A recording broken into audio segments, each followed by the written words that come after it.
श्री गणेशाय नमः। कृष्णाय वासुदेवाय हरिये परमात्मने प्रणतः कलेशनाशाय गोविंदाय नमो नमः। सभी प्रभु भक्तों को जीवन प्रकाश चैनल की तरफ से राधे राधे।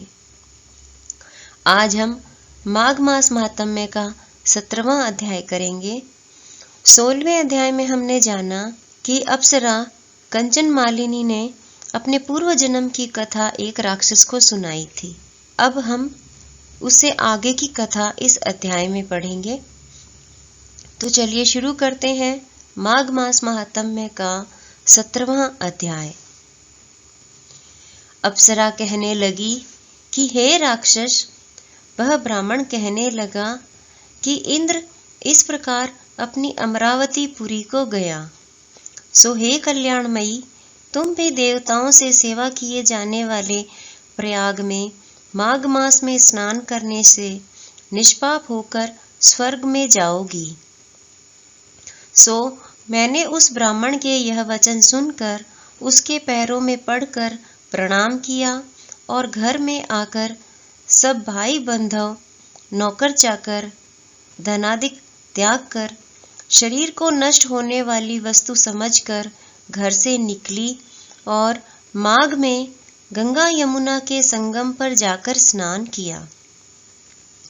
सो हे निशाचर, 3 दिन के स्नान से मेरे सब पाप नष्ट हो गए और 27 दिन के पुण्य से मैं देवता हो गई और पार्वती जी की सखी होकर सुख से निवास करती हूँ। इसलिए मैं प्रयाग के महात्म्य को याद करके सब देवताओं के सहित माघ में प्रयाग स्नान करती हूँ। सो मैंने अपना यह सब वृतांत तुमसे कहा। तुम भी इस योनि में पड़ने और कुरूप होने का सब कारण कहो।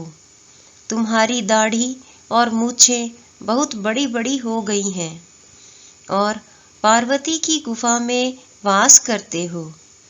निशाचर कहने लगा कि हे भद्रे, सज्जनों से गुप्त बात कहने में भी कोई हानि नहीं होती। मुझको अब कोई संशय नहीं रहा कि मेरा उद्धार तुमसे ही होगा। सो मैं अपना सब वृतांत तुमसे कहता हूँ।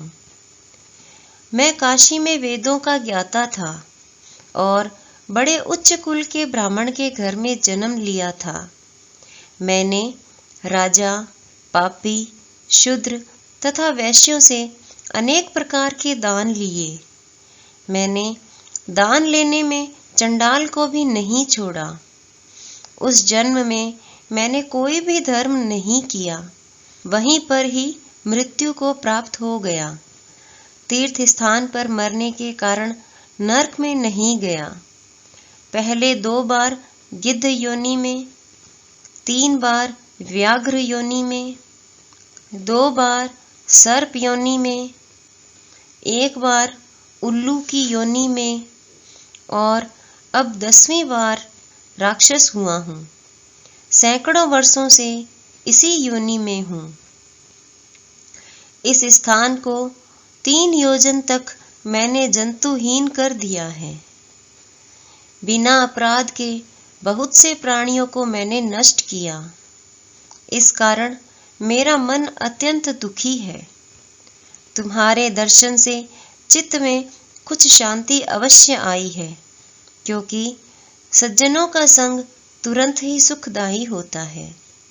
मैंने अपने दुख के कारण आपसे कहे और सज्जन लोग सदैव दूसरों के दुखों से दुखी होते हैं। अब यह बताओ कि इस दुख रूपी समुद्र को कैसे पार कर सकता हूँ। क्या क्षीर सागर हंस को ही दूध देता है, बगुले को नहीं देता? दत्तात्रेय जी कहने लगे कि इस प्रकार उसके वचन सुनकर कांचन मालिनी कहने लगी कि हे राक्षस, मैं अवश्य तुम्हारा कल्याण करूंगी। मैंने दृढ़ प्रतिज्ञा की है कि तुम्हारी मुक्ति के लिए प्रयत्न करूंगी। मैंने बहुत बार प्रयाग में स्नान किया है। वेद जानने वाले ऋषियों ने दुखी को दान देने की प्रशंसा की है। समुद्र में जल बरसने से क्या लाभ? प्रयाग में स्नान करने का एक बार का फल मैं तुम्हें देती हूँ, उसी से तुमको स्वर्ग की प्राप्ति होगी। उसके फल का अनुभव मैं कर चुकी हूँ। तब उस अप्सरा ने अपने गीले वस्त्र का जल निचोड़कर जल को हाथ में लेकर माघ स्नान के फल को उस राक्षस को अर्पण किया। उसी समय पुण्य प्राप्त वह राक्षसी शरीर को छोड़कर तेज में सूर्य के सदृश देवता रूप हो गया। आकाश में विमान पर चढ़कर अपनी कांति से चारों दिशाओं को प्रकाशित करता हुआ शोभायमान हुआ और कहने लगा कि ईश्वर ही जानता है तुमने कितना उपकार मुझ पर किया है। अब भी कृपया कुछ शिक्षा दो, जिससे मैं कभी पाप न करूं। मैं तुम्हारी आज्ञा पाकर स्वर्ग में जाऊंगा। तब कंचन मालिनी ने कहा कि सदैव धर्म की सेवा करो, काम रूपी शत्रु को जीतो, दूसरों के गुण तथा दोषों का वर्णन मत करो, शिव और वासुदेव का पूजन करो, इस देह का मोह मत करो, पत्नी, पुत्र, धनादि की ममता त्यागो, सत्य बोलो, वैराग्य भाव धारण कर योगी बनो। मैंने तुमसे यह धर्म के लक्षण कहे। अब तुम देवता रूप होकर शीघ्र ही स्वर्ग को जाओ।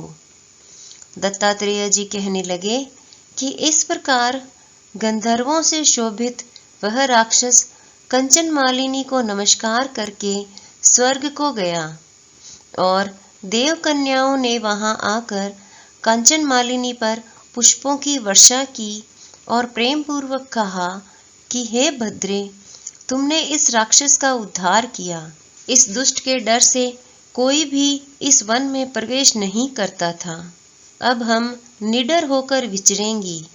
इस प्रकार कंचन मालिनी उस राक्षस का उद्धार करके प्रेम पूर्वक देव कन्याओं से क्रीड़ा करते हुए शिवलोक को गई। इसी के साथ माघ मास महात्म्य का 17वां अध्याय पूर्ण हुआ। जय श्री कृष्णा।